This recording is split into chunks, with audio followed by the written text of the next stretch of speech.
Podcast. And as always, this is your host, Ones.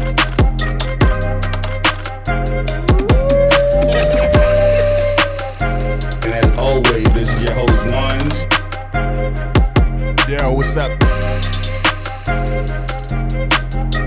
Yo, this is the Really Kick It Podcast, and this is your host, Ones, and this is episode number 17. And today I got a very special guest, a guest that I wanted for some time, but she was busy, and she finally got around to me, so I'm glad that the world gets to know her. And on this path, I'm going to get to know her also, because I don't know everything about her. We grew up together, know each other for a long time, but I don't know everything, so we're going to try to pull some of that out of her. Very dope person, motivational life, and I'm going to try to get her to convey that to the people. And with that said, can you introduce yourself? What's going on, everybody? I am Q Cook, also known as Q Styler, and I am here to give the people motivation. Right? Thank you. Yo, yes.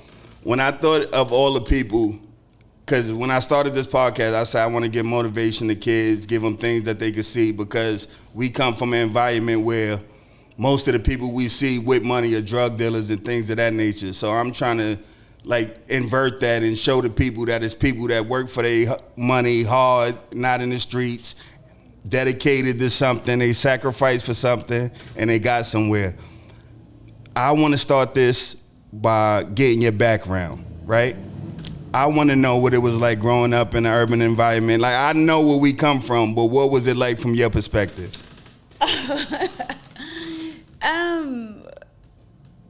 The truth is, I didn't realize that I was impoverished until I got older, until I became an adult. Like, wait. And that's no slight to my parents, but I've always wanted more, but didn't realize I wanted more because I didn't have, if that makes sense. Mm-hmm. You know, so I always had a goal to be better and to do better. So growing up, I never saw Hungry Days, so I don't want to get it it wasn't that bad. I wasn't that bad. You know, like we had all the things that we needed, but there was always the things that you wanted. Like, I wanted everything. Extras. Everything. I'm an extra. Like, that's still me right now. Like, it's still me right now. So I wanted extra. So growing up, I just wanted extra and wanted more. And growing up, you don't know what you don't have until you see other things. So it took me time to see other things to know that I should get more. You know? Yeah. We grew up in a project environment, right? Where everything moves fast. Everything's moved fast. You got to learn a lot fast. How was it for you coming up in that environment and keeping your nose clean? Because you didn't. You one of the people I not really known for getting in a lot of nonsense, and that's something I know about you throughout my life. I mean, you may have some things that you've done, but nothing that was big enough to get on my radar. So I don't know you for that. How did you stay above the fray so that you could do what you needed to do? All right. Since my mom is watching, I'm gonna let her know. At the time, I felt like it was like abusive, but my mom, like, she instilled over and over being different and not doing what she did. And it's not no shade to how she grew up. Maybe she was a path to me, me.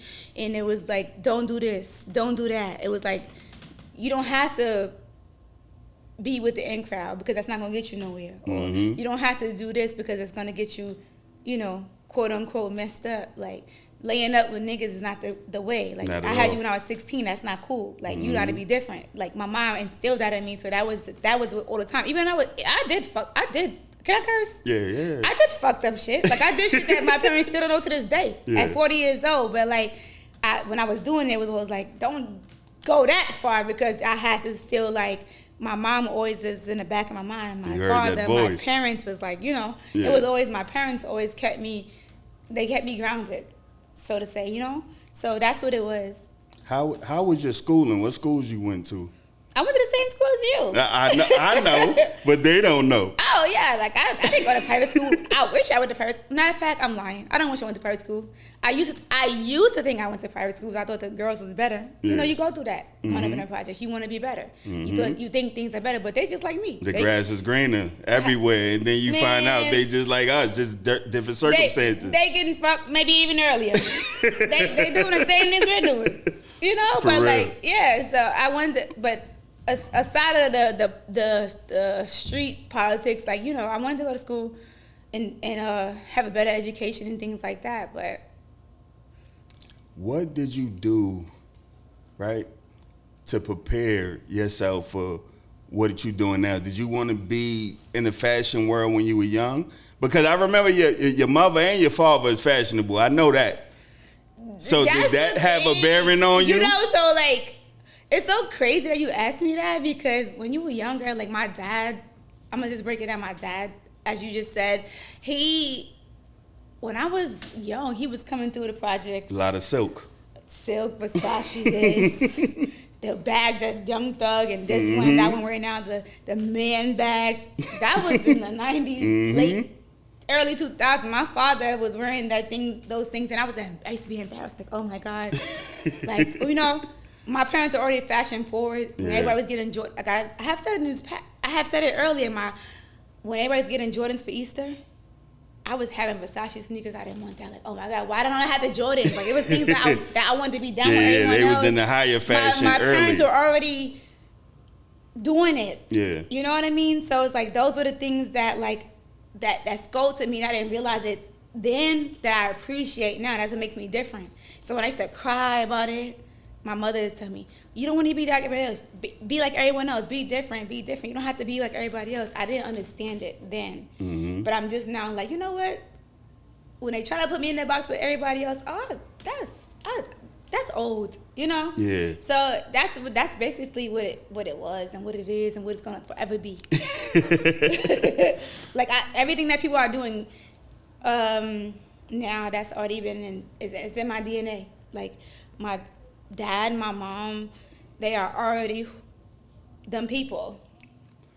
Your father, I remember your father. Like I was telling my own, he used to come around the corner on swole with the shirt open and all that. That's how I really remember him in my head with the Versace shirts, all linen pants with the shoes. So I always remember him for that. And tying all that into you is like, yo, I see your fashion. I see you starting your own brand. I see you just you styled some people. Some people, I went through your page, you know, I had to do my little research and I was just looking around and I'm like, yo, this girl is living an amazing life. And she come from where I come from. Because that's the whole thing I'm trying to do. I want the people to see people who have done productive things coming from an urban environment. I don't want nobody to be like, yo, because of where I come from, I can't do these things or I can't become more than I am. Everybody that I'm trying to platform is somebody that I seen that I know is a dope person with a lot to give. Like I seen you with your niece and you was mentoring her. It may not even be mentoring in your mind, just the conversations you having with a young woman about the world. And I said, that's dope. How important is it to convey what you know and what you've learned throughout this life to your nieces or younger family members? It's very important because we have a habit of like, when something doesn't work out, for us, me, and some people, we have a habit of like, damn, I should have known that because my mom should have told me, or my four people before me should have told me, right? Like there's sometimes I have missteps and I'm like, damn, I should have known that. Yeah.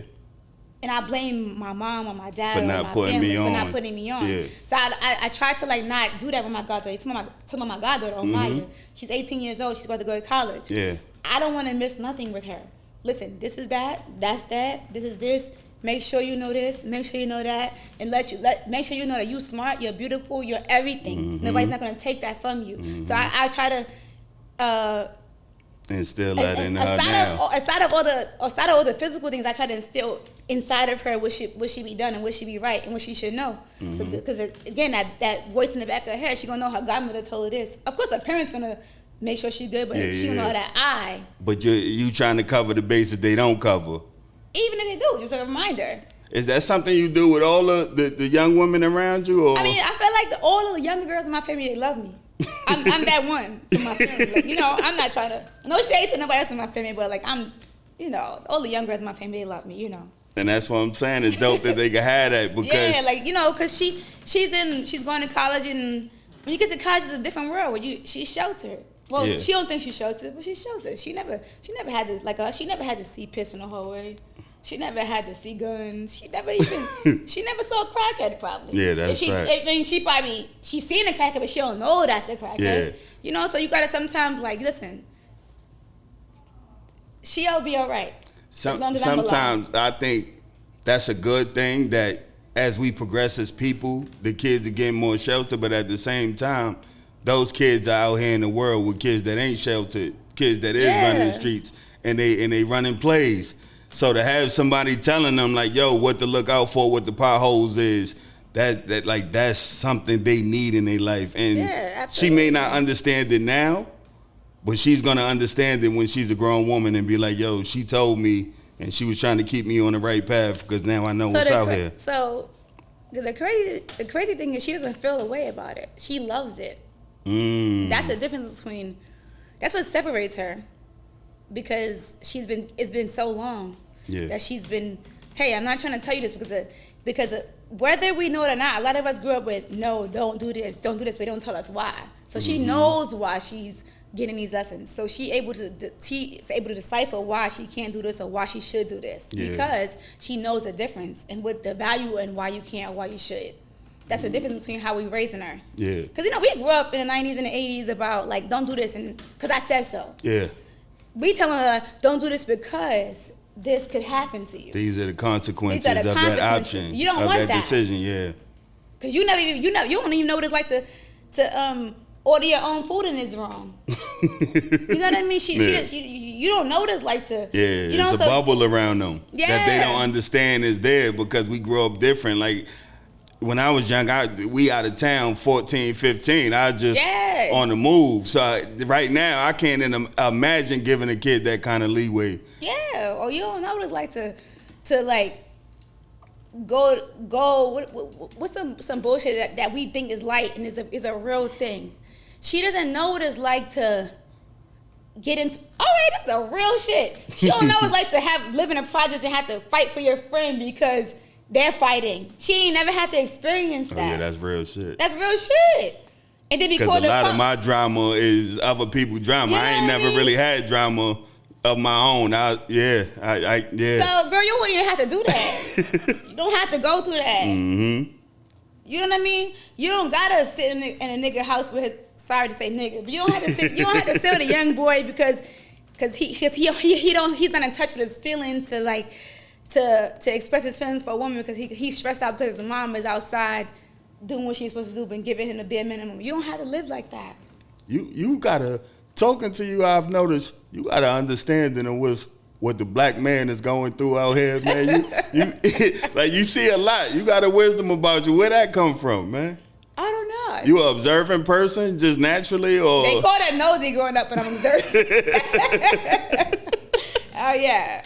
I mean, I'm a person that I don't like to give opinions before I experience. I put myself in the shoes first before I give an opinion. With anything I do. Anything and everything. I don't give no opinions without knowing without feeling like I know what they're going through. You give good advice?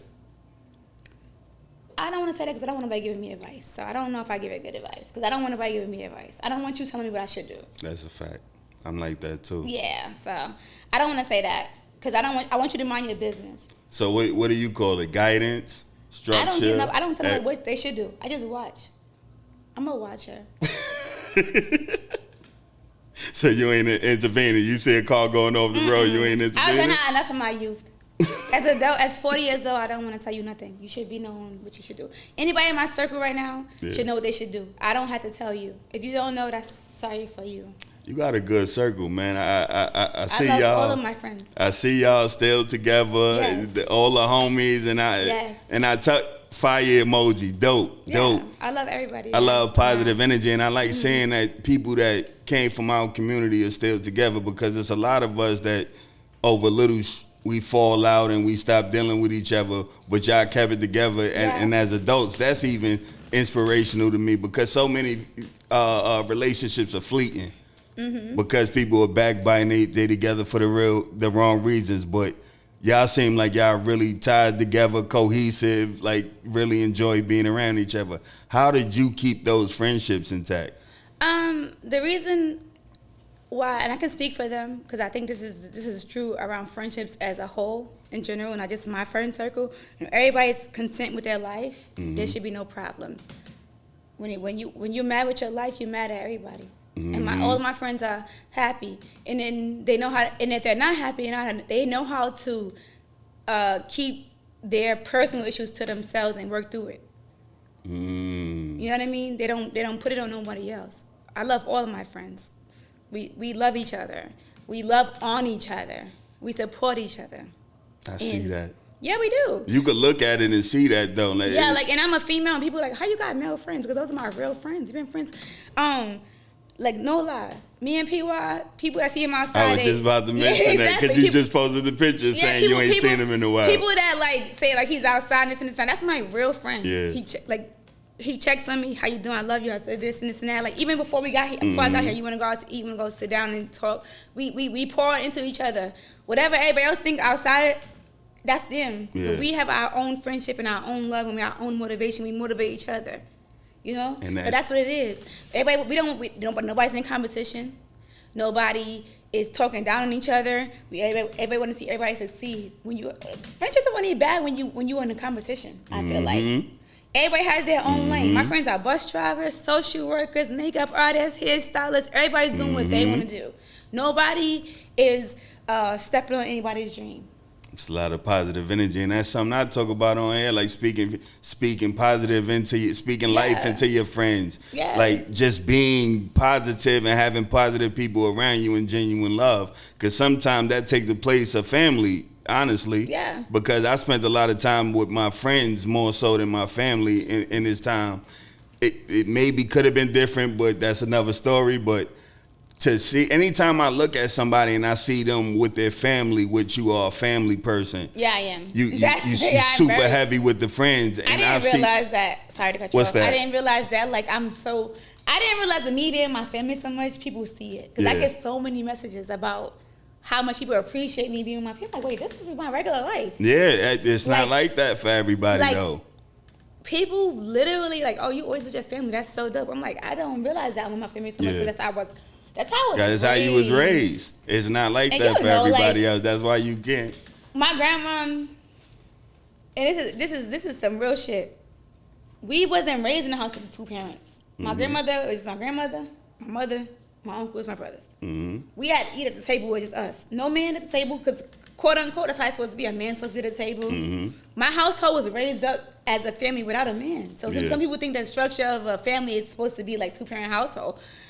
But we had our family with us in the house, but we also had my grandmother's siblings, and we had like family. Like my family is a whole entire family. Yeah. You know, so I don't know. I mean, I do know. I mean, I don't want to say I don't know, but like the things that people are like. So it's not work. The things that people are like. That's how I was raised. Yeah. The things that people are grasping for is like, oh, that's normal for me. Yeah, when I see it, I'm like, yo, that's dope that when I see you on because like I said, I knew since I started school when he was in class with my, so when I see it, I'm like, yo, this is really dope because I don't have I have friends that fill those positions in my life, realistically. So I don't really have, but when I see it, I identify it and be like, yo, that's dope. That's dope that they over each other like that and caring for each other and do holidays and things of that nature. So with he and I, it's really crazy because people see aesthetics, right? We live in an aesthetics type of world, so people think like, oh, he's a legend to people, that's a right? Fact. Big legend. He's an athlete, and we revere athletes in the black culture, right? So they think that him, in their mind, they think I'm just running up behind him but guess what? Not even guess what? the same love I give him. Mm-hmm. He's not very vocal and very social media person. He's got social media, but he's not like a very like out there singing kind of person. Mm-hmm. The same attention that you see me give him on social media and the same love I have for him, he has for me. We are very close. It's not just a one-sided thing. A lot of people think it's like one-sided thing, like, oh, I'm just running up behind somebody who's in the NBA. Hold on, this is my family, so it's not even about. Hold on, I feel like people really be saying that though. I mean, I have gotten so much bad stuff, like, oh, you act like that's your man, or you act like, like I've gotten like a lot of negative. No, for real. But he is as close as I am to him. Yeah. He is to me. Yeah. We are thick as thieves. But some people, they were raised in that house with love. Yeah. We were raised in the house. Imagine you having a little sister 2.5 years after you. This is just imagine. Mm-hmm. Yeah, you gotta eat dinner together. You gotta go to school together. Walk your sister to school. Beg your sister. So that bond is just forged no matter what. You go to school, get your sister some food. We not sister and brother, but guess what? When my mom was pregnant, he was a baby. Mm-hmm. That's her little brother, but guess what? People don't understand it because they can't understand the type of love we was raised on. Mm-hmm. You understand what I'm saying? So it's like, now that we are adults and we're in our 40s, like, that's not really you. You're sweating him. No, this is our whole entire life. Yeah. They're just seeing it now because it's on social media. It just happened to be his position, and I'm moving around more, but it's what it's always been. We go to school together. St. John's, back then, all them days. Oh, go eat your peas. You can't eat your peas till you finish your peas. You can't do this until you do that. Like, these are things that happen in our life. Yeah. Oh, I want to be an NBA player. Oh, you're playing MASH together. What you want to do? You never MASH? Yeah. Mm-hmm. What you want to do? Where you want to live? Like, these are things that we this dream that he had. That's the fold joint, right? No, MASH is, that's the airplane thing. And MASH is like you write, like, everything where you want to go, who you want to marry. Oh, I ain't, nah. So, that must have been the girl. Like, those are like, no. I had one letter I was writing, do you like me? No. Yes or no? There's like things that, like, before he got outside, these are things that we were dreaming in a house together. Yeah. You know what I mean? So it's like. And now y'all are both doing well. And our whole entire life, we've been thick as thieves. Yes, I had brothers, but he didn't have a little sister. He's my grandmother's last child. Mm-hmm. My mother is his big sister. So when I was born, he was 2 years old. We live in the same house. Like, I think we're not gonna be close. Yeah. This is not no social media. Yeah. This is real life. You know what I mean? It's crazy to hear any kind of like hate coming from that. I get a lot of stuff like, But you gotta shrug that stuff off. I do. Because we was talking before the cameras come on. People is miserable. Not that I got to. I'm just speaking because I'm chatting right now. But like, we don't care. We don't care. It's miserable people out happy. There, man. We love each other. Love is love. We love each other. We are very love family. I'm gonna say it again. And I'm not saying it because I'm just trying to prove a point. But we are good. We don't have no issues. All right. From there, I want to say, how did you get into fashion, and what schooling or internship or what was the things you had to do to become part of working in fashion? So I went to how we spoke about earlier. My mom and dad always been who they are and wearing stuff and buying this and buying that, and I was just like trying to figure out, like, I always wanted to. I knew that fashion was in my mind because I used to be mad about my parents putting me in certain things. I was like, I didn't like it, and they was like trying to. They basically were like using me as their mannequins, my parents, right? Whatever. So then it was time to like pick schools. I was like trying to figure out what I wanted to do, and it was like that was the only thing that interested me. That and then like marketing or advertising. When you think about it, that's all in the same type of thing. Yeah, they run together. They all in the same, and it's all in the same circle. So, I went to school of fashion, and it's just something that I love. Like that's the only thing I know, pretty much. Really, I can't. Anything else sounds like Spanish to me, and I'm not that good in Spanish. Anything else sounds like a foreign language. So you knew fashion was it? Yeah. I'm doing something that pertains to fashion when I get older. Only because I had no choice. I used to cry. I was like a mannequin since I was born. I can show you a picture. I wish I had my phone of me like just like pissed off. Like my parents, my mom as a little kid, she like dressing me up like a doll. Now I love it now, but like as a kid, it was hard. Yeah. And it was like, and then once it's instilled in you for so many years, it's like that's what you want to do. And then it took me a while to like graduate high school because I was distracted by friend circles, and you know when you get to high school, it's the first time you start knowing like boys and things like that. And I was like, you know what? When it's time to go to college, what do I want to do? What do I want to do? It's either business or fashion, and it just happened that way. And I knew that that's what I was good at. Like that's what I knew. That was like it was easy for me. It wasn't like work. Yeah. So there's a saying that I learned when I was in school, which is a reality. When you do what you love, you never work a day in your life. Mm-hmm. And I love it. So it's like it's nothing that anything to do with fashion. I don't feel like it's taking too much time for me because that's my life. What school you went to? I went to a community college called Genesee, which I got my chops, like the people that I met there I love, the things I learned there I love, and then I went to LIM in New York City because the first school was upstate. I went to LIM. It's a private school in Manhattan on Fifth Avenue. Fifth Avenue, like you got no choice. Like the epicenter. Hello. So, but I feel like the first school was like everything. I learned everything in my first school. A big thing we talk about, and in my last interview it came up, connections. Connections are important. Yes or no? Yeah, absolutely. Because I feel like every single job that I got was not through my education, which used to make me regret my education. I finally got to a point, and I'm not gonna lie, I graduated I graduated so many years ago,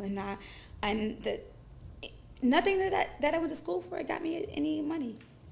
But that's not for everybody. So let me not say that that's not everybody's story, because some people, that's their story, but everything doesn't work out for everybody the same way. But yeah. So relationships are important. Yes. All right. Because like I've interned. Every internship I got was through another person. Like I've interned. The only internship I think I got at school was like one. Let me hear some of them internships. I've interned for Oscar De La Renta. Rest in peace. I love him. Dope. I've interned for Oscar De La Renta. Was it for school? I think it was for school because I was already interning at Donna Karan because my dad was Donna Karan's security. You say he was big, like yeah. Exactly. I've interned for Donna Karan in production. I interned there. I interned at Oscar De La Renta. I interned at 106 Park through another person who's a hairstylist. So I never got my internships through school. That's fire. Yeah. So, but I'm not gonna take away from school because some of the closest people that I love are from school. Mm-hmm. So, yeah. So you met a lot of lifelong connections in school? Yeah. Some of my closest people that I love are from school. Because now that's one of the things I want to advocate on here, man, because growing up, I didn't understand going to college and the debt people accrue and all that, and most people don't end up working in the field. But now the way I see it is experience. Go meet people. Go learn different things from different people. Because when you go to a college, if you're a Brooklyn kid, you might end up having a friend that's from Oklahoma. You never know who you're going to come across in these different cultures and different information you learn by going to these places. So I try to speak that into the kids now. Everyone's experience is different, because I've known people that are very successful from their college experience. Mm-hmm. And they you take like Ryan Coogler. Yeah. That's his name, Ryan Coogler, right? Yeah, he's building with people that he started with. Mm-hmm. Some of the people. So, it's not all bad. Just got an Oscar.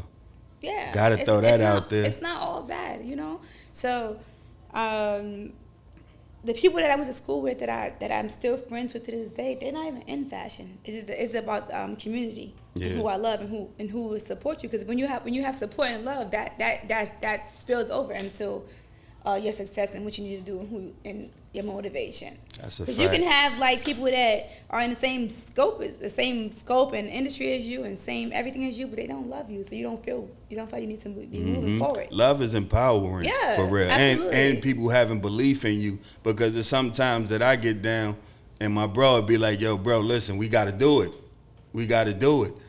And then you'll get that little pep talk, and then you back in the game. That's why you need those type of people around you. Because nobody that I'm friends with from college are in fashion. They're nurses.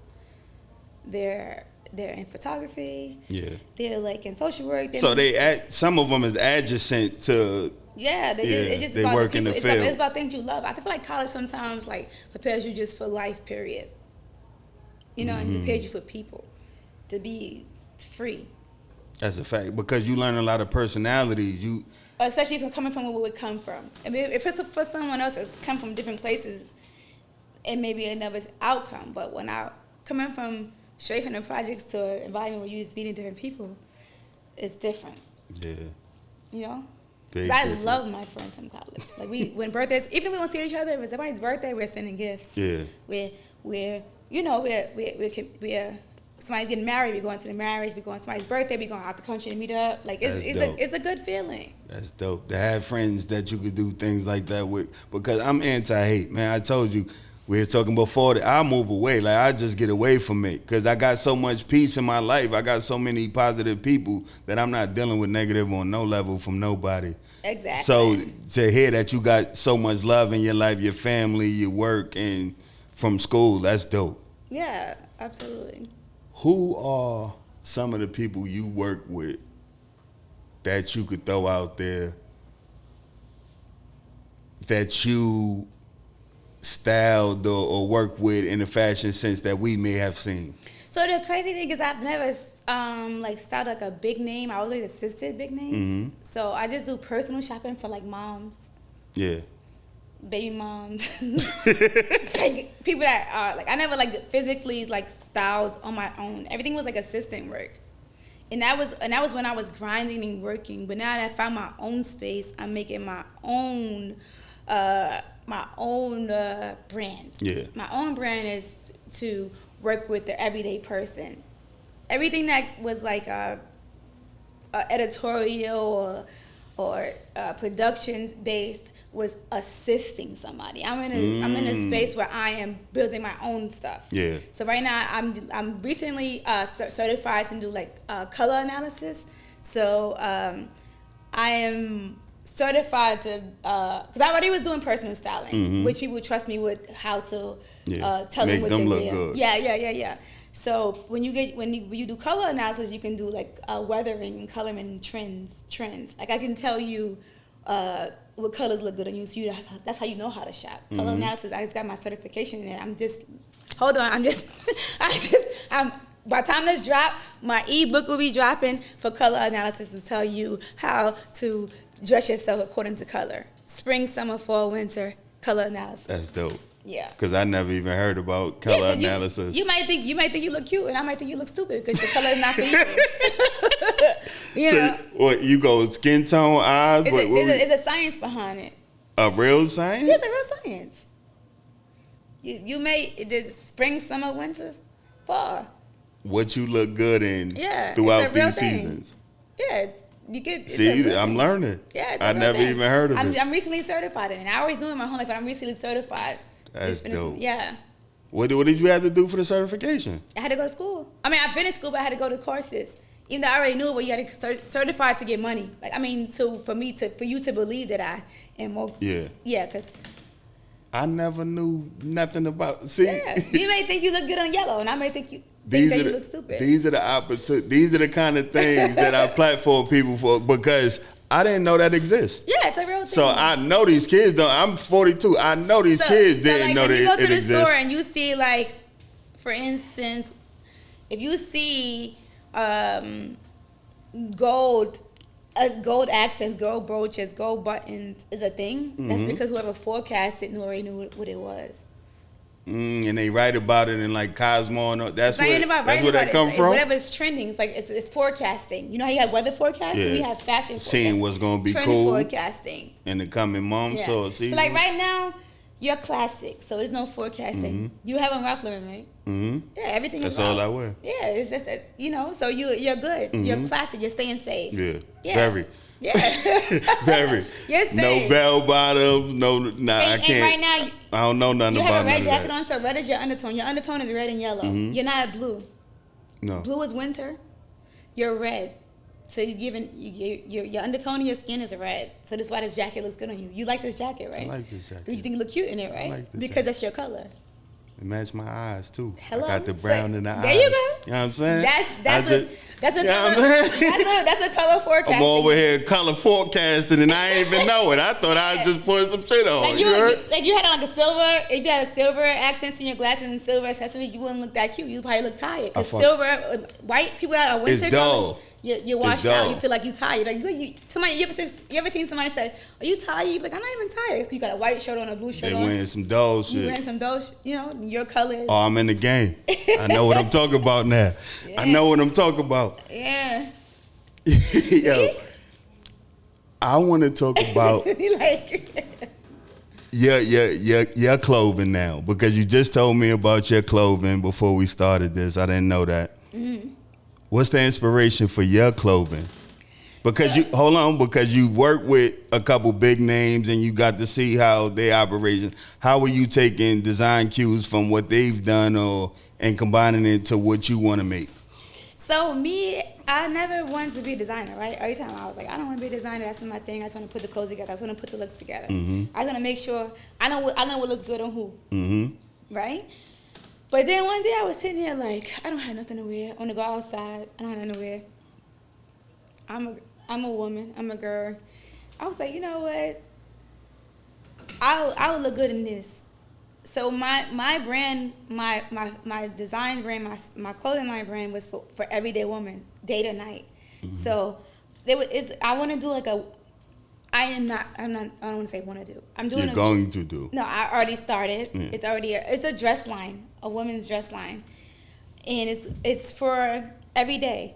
Either it's nighttime or daytime. It could transition. Mm-hmm. If I'm at work with a A-line dress on, if you would call me, hey, let's go out for drinks, I can still wear the same dress. It's an everyday woman. You talking to a simple guy. What's an A-line dress? A-line, straight down. Oh, see, I ain't know. Straight down. It's an A-line dress. We're starting out with simple. We're starting out basic because I miss American Apparel. American Apparel is basic. Mm-hmm. Basic dressing with a good bag and a good shoe will get you far. You doing the cut and sewing? So far, yes. But right now, I just started doing my own. I started doing production, so I don't have to do all the work myself. Yeah. So that's why I haven't mass produced yet because I'm waiting to find. I'm looking for different. Still testing fabrics and things. No, I'm not testing fabrics. I'm testing production. See who could deliver what you. Yeah. Because when I launched, it was my own. I sewed and cut everything myself. Yeah. 1-on-1 pieces or? It's different sizes. When I think about like you being from where I'm from, you seen a lot of we got a lot of friends that left early.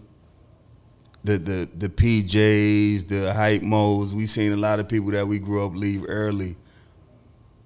How do you communicate that to, say if you got some young kids around you or young girls around you, how do you communicate the things that those people went through? Because I see that as information. There's a lot of information in the way these people went out and the lives they were living that I tell the young people, yo, the bro went out doing this or so-and-so did this. How do you tell? Because you got young men around you, so how do you tell them to navigate if you see fit? So now that you said that, hype mode, because a lot of people, they don't remember my friend. Mm-hmm. He was really my real friend, my real friend. He died we were 17 years old. We're 40, So I tried to. Every time I see somebody that's doing something quote unquote bad, I think about him. Mm-hmm. And in the days before he died, we'd have had conversations like, don't do this, don't do that. Right? So I try not to bring up him when I'm trying to speak to the youth because he lived a different life than they are now. Yeah. They afforded a different luxury than he was. That's a fact. Yes, he died. It was just, which is unfortunate. But a lot of the kids now they doing shit because they want to, not because they have to. Yeah. He didn't know nothing else. So I automatically always think about him. And I brought that up because, like you said, he left early. I was locked up when he left. I had got sentenced the day Shot J and PJ left. Like, all of that was a part of why I started changing my mind. Cause remember, like when I was young, I was on the gang banging shit and all. I had to leave all that alone as I got older because I was coming into contact with information, and I always think about them. Yeah. Because now that we like, damn, you ain't even get to see this. Yeah. That's why I still got the grade. Like, I don't like Beijing. There's a lot of people who didn't get to see this. So when I think about that, I just wanted to throw that out there. Yeah, like you've seen a lot of what I've seen, and we know. I always think about him, and I feel like the kids that make bad decisions, they are afforded not to do it. He wasn't guided like that. Yeah. And if I'm being honest, we come from a different world compared to these kids. Disrespectful to his people, you know. So, and other people that died around me, they were older. Yeah. So, but it makes it easier in a way. Not easier. They were older than me, so I can't speak to it so much. But he was like my real friend. Yeah. You know. So when he died, I was devastated. Only because we had conversations right before he died, like, oh, slow down, this and that. But he died in the sense where it wasn't even the situation where he, you know what I mean? Well, you know, so he was killed in a crossfire, pretty much. So, I just try not to like. That's a very touchy subject because it was because I really it's still it's heavy. Yeah, it's heavy still. Because he was a kid, you know how playful he was. And I'm old. When I was younger, I probably was so grown, but now I'm older. It was like, imagine my 17. If I was a mom, if I was a kid, if I was a mother, imagine my 17-year-old in the street dead. Like, what the fuck? We as babies out there seeing and then I vividly remember conversations with my own mom, and she was like trying to calm me down. I couldn't. It was uncontrollable. Yeah. You know what I mean? And I'm about to cry. I don't want to talk about him no more. All right. All right. I just. Yeah, it was hard. Because when I thought of that, I'm like, you got the living Teddy, the all of them are still around you, and that's dope. That the Mister, my boy there, you know what I'm saying? Seeing them around you, but those were also our friends, and we loved. And I can't communicate that with nobody that didn't come from where we came from. So I just remembered that was a circle it was that really hard. It was really hard. Like, it was really hard. I still have like all the obituary, the T-shirt. Like, it was really, really hard because that's your first. People experience death a lot, but that was my first real friend that passed away, you know? Yeah. Like, people who had their family members die, but to have your real friend die. He was a boy, but he was my friend, you know? Yeah. So. Because y'all used to be on the street. Exactly. We was outside. Yeah, and then, like, Puff died, like, when we got older. It's a whole situation. They were, like, you know, they come from the same household. Yeah. So that's a real thing. It's a lot of trauma that we just moved past, and that's basically why I brought it up, because even dealing with these traumas, you just gotta like tuck them and just keep moving sometimes. Yeah. Like people are moving regardless. He had no choice. But yeah. Because it's not like they didn't leave kids, either one of them. So there's nothing we can do. They was too young. Yeah. Yeah. It's like there's nothing you can do but just go. So it's not like you forget about them. Because some people say you will forget about them, but like that's why you gotta teach your kids like to be able to be fruitful, because now what? They left nothing. Mm-hmm. That goes back to my earlier conversation. Me, 40 years old, I'm only gonna leave shoes and bags. Nah. I'm just joking, but like, I'm gonna put it out there. She says she open to the idea of having children. Absolutely not. That's what she said earlier. I don't know what she's saying now, but I was just chatting, but yeah. Next subject. All right. So, throughout your journey, you've gained a lot of wisdom. You're starting a new journey with your own clothing and all that. Where do you think you're going to end up now? Where is it that you want to go? What are some things that you haven't done that you want to scratch off your list? So right now, I just want to my ultimate goal right now is to build legacy. Like when I'm not here, I just want to be known as one of those people in New York from Brooklyn as a legend when it comes to fashion. Like that's my thing. That's my main focus. Like every seed I'm planting right now is when I'm not here. You know what I mean? Like, that's heavy on your mind now? Yeah, because we're getting older. Mm-hmm. As black people, we don't live to. It might sound controversial. We don't live to 105 like white people. Yeah. So, I just want to. That's gonna be my legacy for my family, for my friends, for people that don't know me. Like it's gonna just always be, she did what she wanted to do. You've been positive to a lot of people. I'm feeling that, and I feel that I know that. So that's a part of your legacy. How you made people feel while you here is a big part of your legacy. Yeah, exactly. Like my legacy is definitely is what I love.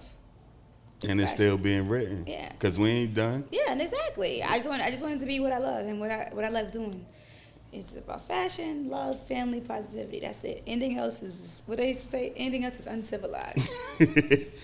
If you had a general message, right? If you were standing in front of a class of kids, right, and you had a message, just like something concise, not long, what would you tell kids they need to be tuned in? What would you tell them they need to be doing?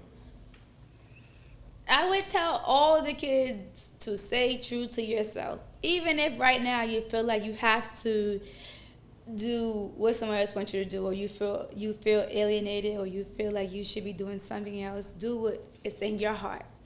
At the end, that's all that makes sense. Good, bad, or indifferent, what's in your heart and in your feelings and in your system, no matter what anybody else says, do what works for you. That's all I have to say to any little kid, 5, 10, 15, 20. Anything that works for you is going to work out. And if it don't work out, you did what worked for you in the moment. And you can start again. Every day you get up is a chance to start again. Today, I didn't make my food last night. Guess what I did today when I woke up? Made my food. I had a chance to do it again. You got a chance to do it again every day. Aaliyah said is first you doesn't succeed, dust yourself off and try again. And I believe ain't no failures until that class get closed, man. Exactly. Because you got another chance. You learn ways not to do things. You don't fail. You learn ways not to do things. Exactly. So you change up. Continuously learn, grow, and unlearn. If it's something bad that you don't feel comfortable with, it's okay to unlearn it. Unlearn it. I don't care. That's key. Yeah. I don't care if your mother told you that. Identifying what to unlearn. Unlearn it. If it's not good for your spirit and your soul and your stomach, you gotta unlearn it. Unlearn anything that's not good for you. At the end of the day, no matter if you got a husband, kids, wife, anything. If it's not good for your stomach, if you can't sleep at night, unlearn it. I'm with that. So listen, it's about that time. I don't want to be long-winded because I know you gave me your time, and I've been thanking you. I've been thanking you for about 2 weeks, longer than that probably since the first. Yeah.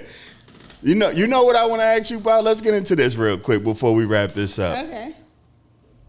Your travels. Oh. You travel a lot. A little bit. That's dope. Because a lot of people are stuck in these same four corners. You've seen a lot. Mm-hmm. What have you've learned while moving around the world? What I was about to say something shady. I'm gonna just say it because I'm gonna be. Listen, what real. I've learned is bitches don't be moving around. They be just chatting. They don't be traveling. They just be around. No, I don't know. I've been traveling since I was like 22. Mm. I mean, what's your favorite places? Recommendations. My favorite place in the whole world it used to be Italy, but Milan. But Paris just took the spot of Milan. So. Which you just came back from. Exactly. I think it's fresh. It's still a little bit me. That was Paris Fashion Week, right? How did you like that? I enjoyed it. I loved it. That's your scene right there. Yeah. Anyway, when people were dressing up is my scene. It was dope. That little fit you had on, the coat with that was dope. Yeah. I mean, yeah, I've been traveling since I was like 22 years old. Yeah. And leaving the country since I was 22. And that's another thing. That's another thing that I would teach the younger people. Like, get outside, see other people, see other. It's not only everybody has different perspectives. See other. You might like what somebody else thinks. Like you might, have a different feeling about how other people live. So when you interact with these coaches, you might see something that you like over there. Yeah. So, yeah, just get out. I've been traveling since I was 22 years old, and I'm not mad. You've been in some beautiful places, man. Going up and down your page on Instagram is really? definitely. I feel like I haven't been enough places. Where you want to go? What's still out there? I'm upset that I haven't been to Africa yet. I'm mad at myself, but I'm gonna go next year. Any place in particular? You already know. It's between South Africa, like Johannesburg, and Nigeria. Yeah. So those already lined up after the Jay-Z concert. Exactly. Yeah. That's next. I've always wanted to go to Johannesburg, but then like Nigeria is like a place I am learning more about recently because I've getting more to like being close to Nigerian people because they're heavy in America right now. Yeah. With fashion and just everything. Nigeria is like doing their thing here. You got good food too. You got a lot of good food. Yeah. So. But and wrapping this up, right? If you could tell your younger self something, what would you tell younger you? Oh. What would you tell younger you? My younger self, I would tell my younger self, do it now. Because everything that I was saying to my younger self, I'm still saying to my older self. Yeah. So it's like now, right now, don't wait. Because everything that I feel right now is everything I felt when I was younger. You a procrastinator? Yes. a deadline warrior? Yes. I work best under pressure. Nah, that ain't me. I got the. Yeah, I'm a person that works best under pressure. So my younger self, I've never really changed from my younger self. Yeah. Everything that I see when I look in the mirror is the same person I see when I was a kid. Yeah. Nothing changed. But the mind changed though.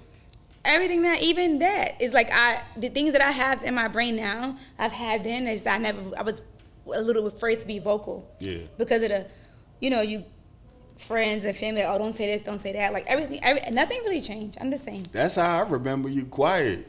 I never was quiet. Quiet. That's what, I never was around the groups that you were around. I know them, but. Maybe because you were quiet. So I meet people where they at. I was a dumbass doing. Yeah, you were just always quiet. I was meet people where they are. Yeah. I'm never like gonna take you out your comfort zone. So if you ask somebody else, they might think I'm not quiet. They might think I'm chatty. So I'm chatting right now. Anything else you got going on? You got the clothes coming. When can the people? Yeah, by the time this drop, I should have my. By the time this drop, I will have my ebook out. My color ebook. What's the name of that? You know what's so crazy? And where will we be able to find it? Because I'm definitely going to support. Yeah, I'm going to send all the links out once I do that. Once I do that, I didn't finalize a name. I'm torn between two names. So I don't want to say it right now. But by the time this come out, so it's still to be determined. Yeah, the name. So you got the ebook, you got the clothes. What else? It is something I really. This is my favorite project. That I just feel like the lights have shined on me. Like, it's time. The perfect time? It's yeah. It was like I'm just getting pushed out into the fire. But you ready though? Yes. That's dope. Yeah, it's something that I love, so I want to keep it to the breast. Anybody you want to give a shout out before we get up out of here? I just want to give a shout out to myself. I was going to give a shout out to myself, my family, my brothers, my sister, my mom, my dad, my grandmothers, both my grandmothers, my people that love me, my friends, my real friends. That's it. And anybody want to see me that want to see me do good, especially my parents. That's dope. And my two nieces and my nephew. That's it. None of the extra shit. Yeah, that's dope, man. I appreciate you for coming to sit and talking with me. I love that you came because I'm trying to elevate Fort Greene. The Did I people meet your who need to be expectations? seen. Because I feel like, did I meet your expectations? No, you definitely did. Because all this is conversation. But I want people to see people who have something going on. Because like you were saying about hype mode, when we was coming up, we didn't have the internet. The people that we saw with the cars and with the clothes and all that, you know where it was coming from. It was coming from selling that to the people. So it's basically a one-track mind. Now the world is so open that these stories, it's no different than being in church and somebody telling their testimony. This is what I've been through. You know why they do that in church? To relate to the people in the pews. Because nothing you going through is you going through alone. You might get that in your head sometimes, and you may be down on yourself and think, why me? And it's a lot of other people going through it, trying to figure it out at the same time. Exactly. So keep that in mind, and always know that there's people that love you no matter how you feel about yourself. Find somebody to talk to. Find somebody for mentorship. There's somebody out here that want to see you succeed and do good. Life is valuable. And that's it for this podcast. This has been episode 17. And this is Ones. As always, you can like, share, and subscribe. Like, share, and subscribe. And that's it. Peace and love, people. One.